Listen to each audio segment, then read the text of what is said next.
لە تەوەری یەکەمدا وەک باسمان کرد پێشتر دەچینە لای کۆمەڵێک گەنج کە سرودبێژن دەنگیان خۆشە و دەبژەنن ئەوانش هەر یەک لە کاکە محەممەد دڵشاد و محەممەد ڕەباتی سرودبێژ هەروەها کاکە ئەنەس ڕەسوڵ و کاکە سابات بەختیار کە دەبژەنن ئەمڕۆ لە پەیامی ڕۆژ بەرنامەی خەریکەڵم گوڵستان مانگەوتووە گوڵستان بەرنامەی پەیامی ڕۆژ و جژنی ڕەمەزانمان بۆ زیاتر ئەڕازێنەوە جۆش و خۆشی پێدەن یاخوا بەخێر بن سەر چاوەکان خێر بناخوا کاکە جارە من ئەگەر ئەم وایار و شتانی کە پێم وێ بهێڵێ ئەم نقڵەتان بۆ بژێڕین ئەمە هەر ئاوە بە خۆتان ئازێت نەبێ بیجێڕن من سوپاسانەکەم هەرا بێ یەک بێک بیان دەرێ یاخوا بەخێر بن سپاس دەکەین سەلامەت بێ جژن لە ئێوەش پیرۆز بێ یاخوا بەخێر بن ئای دەسەکان خۆش بێ وایەر پێوە ئێمە یاخوا بەخێر بن سەلامەت بن سپاس لەگەڵ جژنە چۆنتان بەڕێکرد یەکەم ڕۆژ بسم الله الرحمن الرحيم الحمد لله رب العالمين والصلاة والسلام على رسوله الأمين محمد صلى الله عليه وسلم وعلى آله وصحبه أجمعين پێشەکی و سەرەتا دەست خۆشم بەرنامەجانەتان یەکەم بەخێر بن سلااو ڕێز و حرمەتم بۆ بینەرانی عەزیز و بۆی خۆشەویستە پێشنە پیوەستەی خۆم ئاراستەی بینانی خۆشەویست و ئازیز تەواوی مسلمانان و بە تایبەتتر بینەرانی خۆشەویستمانەکەین هەلەجن خۆشیابن ئینشاءالله یەکەم ڕۆژ چۆن بەڕێ کرد وەڵاهی یەکەم ڕۆژ هەر سەردانی خزمان و دۆستان و ئەوە زۆر گرنگە نیوەشی بەخەو وایە ڕۆژی یەکەم لەبەرەوەی چەند شەوێک دانیشتووی توە بەهۆی قەدرەوە سیستەمی خەوتێک چووە تایمی خەوتێک چووە ئیتر خۆ دەزانی شەوی جەژنی تا درەنگ خەریکی ئوتوکردن وها خۆڕازانەوە و ئامادەکاری بەیانیش زوو هەڵەسیتەوە بۆ نوێژووی بەیانی دوایی بۆ نوێژی جەژن ئیتر تایمی خەوتێکەچە زۆر خەو پێویستە ڕۆژ یەکەم باشە خۆ بەخێر کاکە محەممەد ڕەباتی توش بەخێر وێ جژنی سەلامەت بنیا جژنە پیرۆزەی خۆت لێرۆ لەکوێیەکەی درود و ڕەحمەت لەسەر ڕۆحی هەمیشە بێداری حەزەتی ڕەسوڵ الله صلی الله عليه وسلم پیرۆزبایی جەژنی ڕەمەزان لە تەواوی بینەرانی ئازیزەکەم و داواکارم لە خوای گەورە ئەم جەژنە بکاتە مای خێر و خۆشی بۆ نەتەوەکەمان بۆ تەواوی مسلمانان بە تایبەت برایانمان مسلمانانی غەزە خوای گەورە پشت و پەنایان بێتە مای خێر و شادی و کامەرانی بۆ هەموو لایەکمان ئینشاءالله خۆ بەخێر سپاس دەکەم کاکە سابات تۆش بەخێر بێ و جژنە پیرۆز بێت خۆم باریکە لە هەموو لایەکە یاخوا بەخێر بی کاکە ئەنەس تۆش بەخێر بیت و جژنە پیرۆز بێ یاخوا بەخێر بن سەر چاوەکان کاک محەممەد بە پرسیم بزانم سرود و جەژن ئەمە لە هونەری ئیسلامیە چۆنیە بەڵێ وەڵاهی خۆی سرود و جەژن بڵێن پەیوەندیەکی پتەویان هەیە بەیەکەوە بە تایبەت چونکە پێغەمبەر صلی الله علیه وسلم کە لە جەژنەکانە کە بۆنەیەکی جەژنی ئاوا بڵێن ئەبوو بە تایبەت شێعر و سرود و قەسیدە و منەجاتیان ئەوت دەڵێن لە سەردەمی خۆیانە بەڵام سەردەمەی خۆشمانە بە تایبەتتر بڵێن کەسانێکمان هەیە کە ئاوازینی و ئەکەن و هەر ئەم بابەتی کە فەرمووتان قەسیدە و شت ئەوترێ لە جەژنا زۆر بۆنەکە جوانترەکات و بڵێن تاوان چێژێکی زیاتر بە بۆنەکە یاد کە جەژنی بۆ جەژنی ڕەمەزان بۆ جەژنی قوربان خۆی بەشێک لە جەژن هەمووی خۆی شادی دەربڕینە هەمووی بریتێ لەوەی کە تۆ مانگێک لە عیبادەتا بوویت بەڕۆژوو بوویت شەوەکانی زیندوو کردوێتەوە ئێستا کە کۆتایی دێت بەم مانگە وەکو سەرکەوتنێک جژنێک دانراوە هەموومان نەزانین کاتێککە لە زانکۆ لە پەیمانگا ئێمە تەخەڕوجەکەین ڕۆژەی شەهادەکەمانێنێ زۆر دڵخۆشین وانە ئەبێ بە هەمان شێوەش ڕۆژانی جەژن زۆر دڵمان خۆش بێ زۆر گەشاوە بین زۆر ینی هەر شتێکی کە هەیە وەلاینێن ئەو ڕۆژانی جەژن تایبەتوانی لە میاخان باشە کاکە محەممەد ئەمڕوو چیتان بۆ ئامادە کردوین لە خزمەتان کۆمەڵە سرودێکە یەکەمیان سرودێکە بەناو سرودێکی بڵاوە کە زیاتر لە جەژنەکان ناوتە جەژنان شادیەن مبارەک باودن بۆ هەرێکسە پێشخشمان ناکەن ئینشەڵڵا لە خزمەتانە خۆ بەخێر بن جەژنە شادیەن مبارەک بادەن جشن شاديا مبارك غدا بالاي قبلك تنقل شادا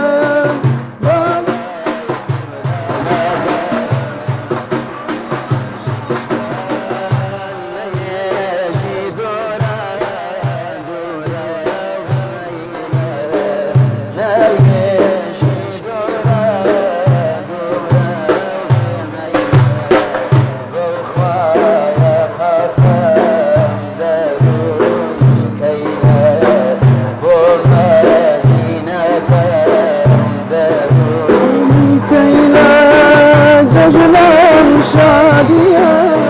مبارك غدا جشنا شاديا مبارك غدا بالاي قبلك شنقول شادا بالاي قبلك شنقول شادا فداي بالاوهم شايشين شهوة شاي نزداران هموت وبيوان شاي نزداران هموت وبيوان جشنا شاديا مبارك غدا جشنا شون شادان بالاي قبلك صنقول شادان عشقي دانش نسرم إنا عشق دانش نسرم دنياك والمؤمن بخبر شفتو ديواني بالاي زازي رسول شاديا مبارك غدا جشنا شاديا مبارك غدا بالاي قبلك شنقول شادا بالاي قبلك شنقول شادا خيل خاني خمان بربانيش كردم خيل خاني خمان بربانيش كردم ميلاد روشنيان وماي مردان ميلاد روشنيان وماي مردان صافي مجنونين ديوا بوليلي ويناي مجنونين ديوا بوليلي فيجاجني يا ربي كاتو ميلي ويجاجني يا رانتو بيك ميلي جاجنا شاديا مبارك غدا جاجنا شاديا مبارك غدا بالاي قبلك شنقول شادا بالاي قبلك شنقول شادا خزقم بملان ونباحا خزقم بملان ونباحا بدر مرقمي رسول الله بدر مرقمي رسول الله بخير بنا دەنگتان خۆش بێنێت. باشە سرودوتن یان مناجات ئەگەر دەفی لەگەڵ نەبێ یان ئەگەر دەفی لەگەڵ بێ خاصن بۆ ئێوە بۆ ئێمەی بیسەر و بینەر ئەوە هیچ تاموچێژێکی تایبەتی هەیە بڵین دەف زۆر زۆر تایبەتە بەڵام بۆ ئێوە لە کاتێکەکەم سرودە ئەڵەن ئەم مناجاتاڵن دەفتان لەگەڵ بێ لەگەڵ نەبێ فەرقی هەیە والله خوي بنادر بسارك جنابت خوي الصوت تا صوت كوتوا هنا الصوت هي خوي صوتك موسيقيه ده فيش لقى انا نبي هر صوتك تايبت تر هر بعامج لقى لعبه صوتك سەوتی دەفەکە بڵێن خۆشتر لەگەڵ سەوتەکە هەبێت. ینی جۆرێک لە وەکو بڵێ هات جەوێکی باشتر ئەڕەخسێنە بۆی کە سرودەکە ئەوڵەوانێک کاک محەممەد وی دەف لایەنی سنەتیە هەڵبەت کە ئێمە سرود دەڵێن ئێمە سنت پێڕاوەکەین کە لە سەدەم پێغەمبەری خوا صلی الله علیه وسلم کە دەف لێ دراوە کاتە ئەو بەرەکەتە تا ئێستا بەردەوامە بێ دەفی لەگەڵا بێ باشترە دەفی لەگەڵا بێ پیرۆسترە دەفی لەگەڵا بێ بەرەکەتدارترە ڕاست بۆ ئێوەش کە سرودەکە ئەڵەن مناجاتەکەڵن جەوێکی ینی وەکو بڵێ ئامادە سازی وەنیە وتمان ئەم سرودەی کە وتمان ئەگەر دەفی لەگەڵانە بێ ڕاستە سرودەکە خۆش و بەرەکەتدارە بەڵام زیاتر دەفەکە ینی چۆن بڵێن دڵ ئەهاژێنێ دڵ زیاتر هۆشیارەکاتەوە. ڕاست کاک سابات هیچ ئاوازە یاخود هیچ دەفژەنینێکی تایبەت هەیە کە تایبەت بە جەژنەکان؟ بەڵێ هەرەمەی کە ئێستا وتمان هەرەمەی کە ئێستا وتمان ئەمە تایبەت زیاتر لە جەژنەکاندا شێوازی دەفژەنینەکان هەر زیاتر لە جەژنەکانە هەماوترێ. ئەی بۆ ئێمە گەر شتێکتان حاضر کردیان نەگە حاضریشتان نەکردبێنەوە قسە لەگەڵ ئەمانەکەینەوە هەردووکتان بەس با بڵین بەس بەرهەمێکمان پێشکەشکن بەس دەف بێ بەڵام ئەها تەرتیباتێک بێ کە وەکو بڵێ جۆش و خرۆشێک هەم بەناو ستۆدیۆکە هەم بۆ بینەرانوانە شتێکتان حاضرە ئێستا توانن بەس بەبێ سرود هەر دەف بێ؟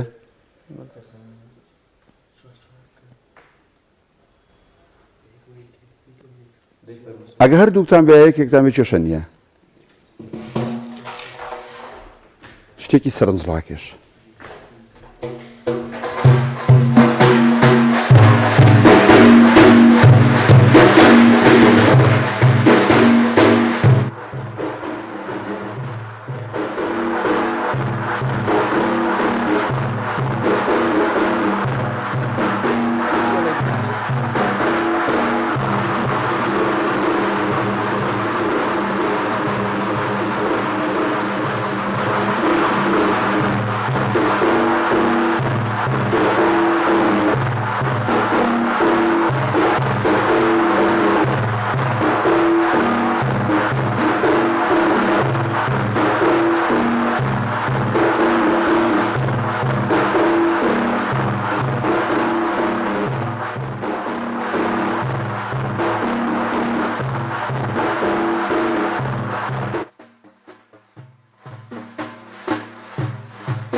بەشێکی لەو دەفە لەو ڕیتما چووکە لە کاتی زیکر وها حی الله حی اللهی کە لە هەندێک وانە دەواسوو زۆر باشە دەستان خۆش ئێمە حەزەکەین زیاتر بە سرود و مناجات وەک لەوەی قسەی تیا بکەین وانە بڕگەکە بەڕەکەین بەس من حەزەکەم یەک شت بپرسم کاکە محەممەد بۆ نمونە سرودێک مناجاتێک بۆ یادی لەدایکبوونی پێغەمبەر بێ بۆ ڕۆژی جەژن بێ بۆ بابەتێکی دیکە بێ بۆ شەوێکی ڕەمەزان بێ ینی ئەمانە هەریکێک ڕیتمی وتنەکەی ئاوازەکەی یا جۆری ئەو هۆنراوە و با بڵێن شعرێکە لە شاعیرەکان و تراوە هەڵێ بژێرن جیاوازی هەیە ینی بڵێ ئەمایان تایبەتە بەم بۆنێ ئەمایان تایبەتە بەم بۆنەیە خۆی هەر لە خۆیان کەس تۆ قەسیدەک ئەڵێ هەم شعرەکە هەم ئاوازەکە هەر بۆنە و بڵین قەسیدەیەک و شازێکی تایبەت بە خۆی هەیە بوتن ئێستا بۆ جەژنەکان بە تایبەتر ئەمەی ئێستا لەگەڵ شەم حەماوتمان ئەوە تایبەتە بە جەژنیان بۆ مانگی مەولود شێوازێکی تایبەتر هەیە بە خۆی بۆ بۆنەکانی تر بە هەمان شێوەیەش هەراوەڵین هەریەکە و شێوازێکی وتنی خۆی هەیە بۆ بۆنەکان. کاک محەممەد ڕەباتی جۆری شعرەکان و قەسیدەکان ئەدەکرێت بڵین ئێوە ڕیتمی بۆدا ئەنەنیان ڕیتمەکە بەدەست خۆتانە؟ هیچ کەسەکە سرود بێژەکە ئەو کەسە خۆی کەوتێ سەبوونە لە با بڵێن لە وەختی لە مانگی لەدایکبوونی پێغەمبەری خوا صلی الله علیه وسلم زیاتر ئەو شعرانە ئەخوێنێت کە باز لەدایکبوون و ئەو معجیز و ئەو شتانە لەو وەختا ڕوویداوە یا ئەو قەسیدانێکە یا ئامینە موجدە بێ یا ئەوانە بەڵام کە باس لە وەفاتی پێغەمبەری خوا ساسم ئەو شعرانە خوێنێت کە باز لە وەفاتێکە ئەو ڕۆژانەی ئاخیری کە لەگە سەحابەکانە بۆ کە وەسێتی بۆ کردوون یعنی هەر شعرە و هەر شێوازە و هەر سرودێک تایبەتە بە شوێنی خۆی یعنی سەبوونە لە باسی لە دایکبوونی پێغەمەری خۆی صلی الله علیه و سلم لە ئاخر ڕۆژەکانی مانگی مەولودا ئەکرێ باسی وەفاتی پێغەمبەر صلی الله علیه و سلم چونکە هەر لە یەک مانگا بووە ئەو وەختە ئەتوانیت کە چۆن بڵێن شعرەکان داڕێژی داڕشتنێکی جوانی بۆ بکەمە لە جەژنە شتێک ناوترێت کە باسی بابەتێکی تر بێ ڕاستە خەمناکی و مردن و ئەوی تیا بەڵێ بەڵێ ناکرێت باسی بابەتێکە چکە جەژن خۆی شادی و جەژن پیرۆزباییکردنێکتری خەڵکی دڵی خۆشە بە شتێک بکە بگونجێ لەگەڵ ئەو سات و وەختە ڕاستە باش بچینە لای بەرەمی دووەم یاڵا لە خزمەتانین فەرموو الله يا الله الله يا الله يا ربي صلي على المصطفى يا ربي صلي على المصطفى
دەستان خۆش ئەبینم لە کاتی سرودەکانە زۆر جار وەکو بڵێ پەیوەندیە کۆنتاکتێکی ڕاستەخۆ لەنێوان سرود بێژەکە و دەفژەنەکەیە هەیە سم هەر دیقەتم ما چەند جارێک تۆ لەگەڵ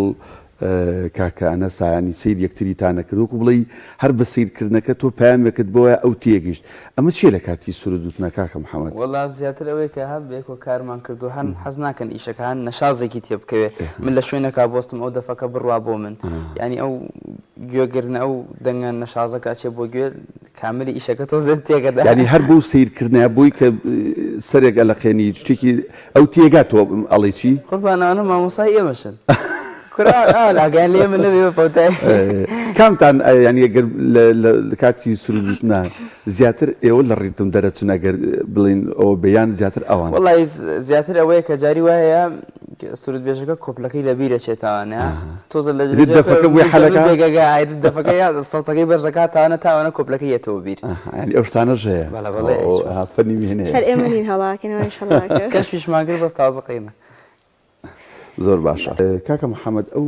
شعرانە و هۆنراوانەی هەڵیانە بژێرن بۆ ئەم قەسیدانە بۆ ئەم سرودانە بۆ ئەم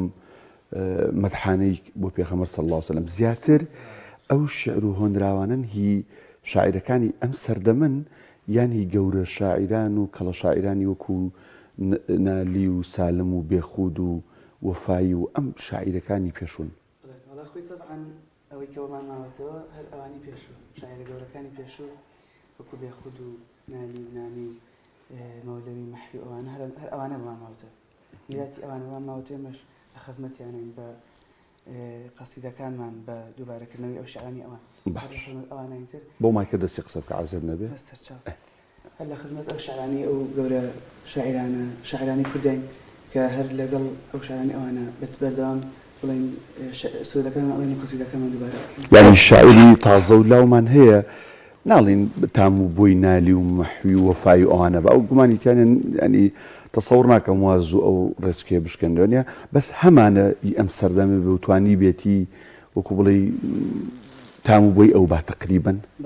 لەم سەردەمی خۆشمانە بەڵێ هەیە شاعری گەورەمان هەیە کە ماشاءالله بڵین دەست و پەنجەیان دیارە لە بابەتی هونەری ئیسلامیە بە شعرەکانیان خوا پاداشتیان باتەوە زۆر بڵین ئیشەکان جوانتر کردو و بڵین لە بوارەکە چونەتە ناوە کاک محەممەد خۆتان دەست و پەنجەتان نرم نەکردو شعر بنووسن و نووسیتان هەبێت هەڵا منە خۆم نابەشم هەموو باشە بۆ شعر بەس من خۆم دیارە مادەمەڵی شە محەممەد شێخیشە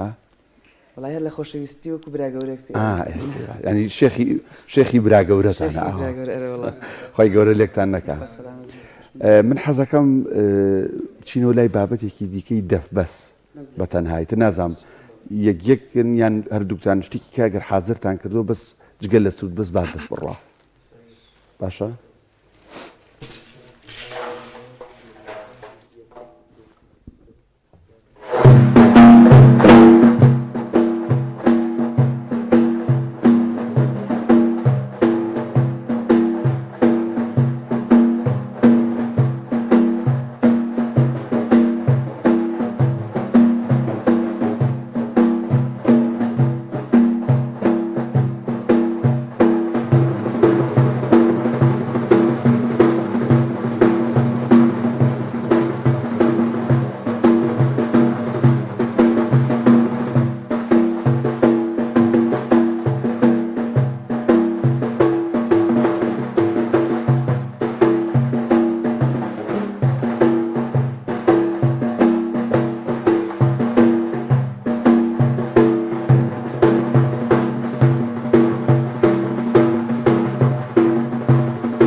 والله شێخ محەممەد بامژە لە زمانی ئەوانە بڵم شێخ محەممەد ئەو مایکە بری بە کاکە ئەنەس مایکە دەستێکەوە پرسیارێکی لێ بکەم لەسەر دەف کاکە ئەنەس جاران زوو سەردەمی ئێمە تۆ لەوانەیە گەنجتەروی لە ئێمە دڵنیان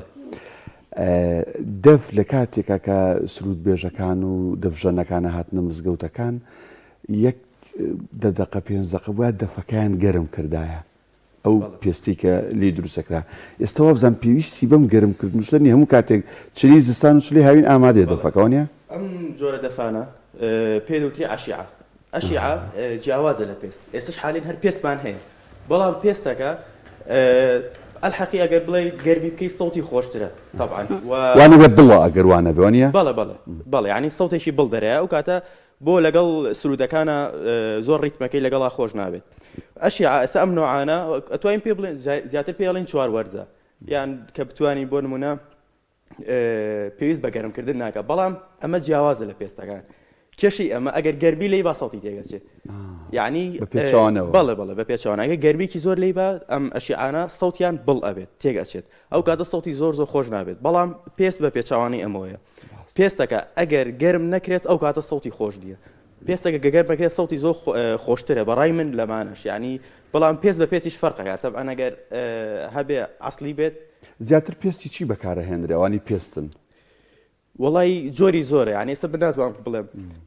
تایبەت بخاص یەک جۆر پێست بەکارێنرێت یعنی ئێستا من دەفمانێت پێستی ئاسکە ینی جۆری زۆرە ئێمە ناتوانین بڵین بۆ نمونە هەر تەنها یەک پێستە تایبەتە بەم هینە بەبنەوە تایبەتە بەم دەفە جا کاکدانە بە قسەی کاک ئەنەس بێت ئەگەر ئەم جۆرە دەفاشیعانە زۆر لێ بدرێت واتە دەنەکی ناخۆش ئەبێت ئەگەر گەرم بێت بەلێدان نا ئەگە گەرما هەبێت جەوەکە گەرم بێ بەعکسەوە دەف ئێمە زیاتر بۆ منە دەفێک کە دروست ئەکرێت زیاتر ڕق دروست ئەکرێت ئەشیعەکەی ڕقە بەپێی کات بەپێی لێدانەکەی نەرمە بێتەوە ئێستا بۆ نمونە ئەمانە ئێمە ئەم دوو جۆرە ئەمەیان تازێ ئەمەیان کۆنترە سەوتی زۆر جیاوازترە لە یەک و بەڕای خۆم ئەگەر دەفەکە زیاتر لێ بدرێت ئەو کاتە سەوتی زۆر خۆشترە لەوەی کە تازە بچکە تازە بێ سەوتی تیژە بێت سەوتی تیژیش بێ زۆر ئەو خۆشە نییە ئەوەیە مەسەلە ئەگەر گەنجێک بێ فێری دەف لێدان ببێ بەڵێ دەف یەکێکە لەوە ئامێرانی ئاسان فێری ببیان قورسە کە ئەم پەنجانە لەوانەیە ئێستا من ئەو کە بیری لێکەمەوە ئەوەنە ئاسان نەبێ بتوانین پەنجانە ئەوەنە نەرمە بێ وای بەڕاست وایە ڕاهێنانی زۆر ئاسان فێرەبی ڕاستی تابان هەموو شتێک تۆ تەجروبەی نەکەی یان خۆ حەزێکە بۆی نەبێت ئاسان فێری نابی یەکەم شت لە تۆ بتەوێ فێری شتێک بیت پێویستەکە تۆ حەز لێ بێت حەزێکە بۆ خۆت کە دروست دەبێت و دووەم شتیش هەروەها ڕاهێنانی خۆتە بێزەبەت لەو کاتەیە کە تۆ بتەوێ ڕاهێنان بکەی وا لەگەڵ حەزەکەیە حتما ئەوە یەکەم لەسەر هەموو شتێکەوە خۆی گەورە بەهرەیەکە پێتەیەت ئەگەر سەرکەوتی بیتایە خۆی گەورە ئەو بەهرەی پێیاوی دووەم شتیش حەزی خۆتە سێهەم شتیش خیبرەیە ڕاهێنانە و دەفیش وە ئاسان کە فێرە بیت بۆ نمونە هەیە لە ماڵەوە ئاسایی خۆی ڕاهێنانەکات فێر بێت هەشە ئەچێتە ئەکادیمیایەکەوە بە ئاسانی ئەتوانێت لە ئەکادیمیاکە فێر بێت بەڵام ئەم دوو جۆرە جۆرێکیان بە شێوەی ئەکادیمی زانستی فێرە بێت بەڕیتم فێرە بێت جۆرێکیان ئەوکو خۆمانەڵین عشوایی جیاوازی چێ لە نێوان ئەو کەسانی کە بە عشوایی فێرە بن یاخود ئەوانی کە بە ئەکادیمی فێرە بن جیاوازیەکەی لێرەیە ئێمە ئەتوانین بڵێن س بۆ نمونە ئێمە گروپێکین باشە کاک محەممەد لێرە پێمانەڵێت ئەڵێ ئیشارەتێکمان بۆ ئەکات ئەڵێ بۆ نمونە دوو چوار لێبە چوار لێبە ئێمە ئەزایمە بەسی چییە وایە بەڵام ئەگەر یەکێک بێت بۆ نمونە ئەکادیمی نەخوێن دەبێت بەو شێوازە ناتوانێت ئەبێ بڵێ ڕێتمی بۆ نمونە مۆلای ئاسڵی ڕێتمی یا ڕەسوڵەڵڵا ڕێتمی ئەوە ڕێتی عنیها شێوازی قەسیدەکەی پێ بڵێ ئەمە جیاوازی هەیە لە بینەوە هەروەها زۆر شتیش هەیە کە تۆ لە ئەکادیمی فێر ئەبێت بەڵام عشواییەکە ناتوانانی بیکەیت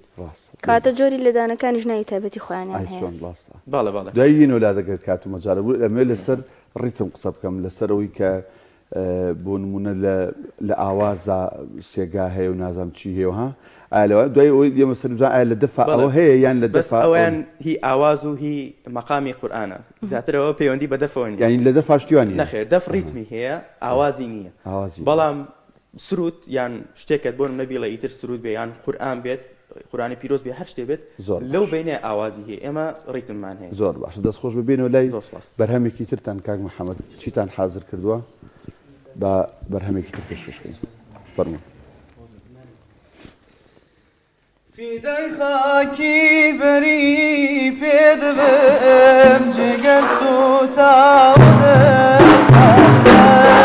فیدای خاکی بەری پێدەبم جگەر سوتاو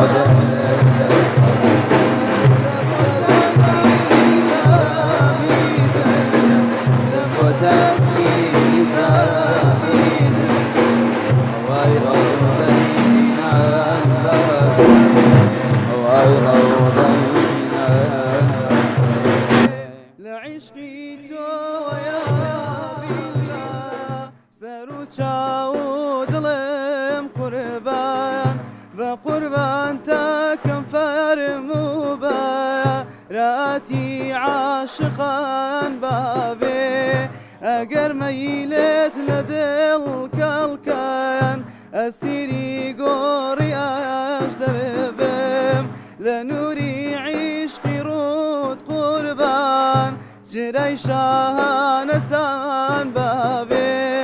فیدای خاکی بەری پێم جگەر سوتا و دڵخەستەم فیدای خاکی بەری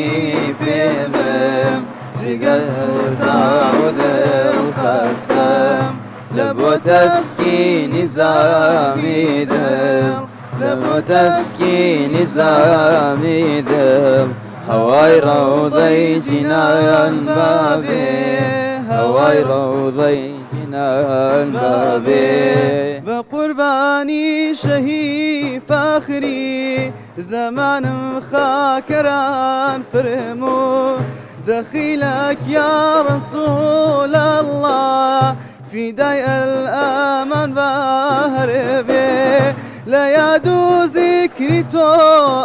آلي أقرد ما تغافل بي دسا جلادي قهري دل جد خوالها هي جنان بابي فداي خاكي بري بيدبم جگر سوتا و دل خستم فدای خاکی بری پێدبم جگر سوتا و دل خستم لبو تسکینی زامی دل لبو تسکینی زامی دل هوای روضی جنان بابی هوای روضی جنان بابی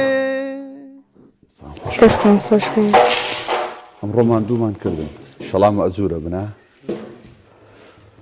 ئەوزان دنیا خان کاتمان کەم ماوە تەنها سێ دەقەمان ماوە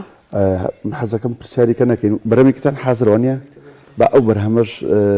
بڕات و ئەگەر کاتما ئەو کاتە قساکێکە نا با کۆتایی پێێنین فەرمو بەرهەمەکەی ترتان کۆتا بەرهەمە لو راجع رايشتم تورا وظليمة هرشن ذقرم بسروشن ما وظليمة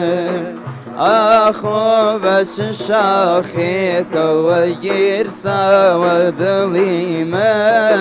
يا أخو بس داخيك وسوء أتليت وقاهي بخيالي خدت خالي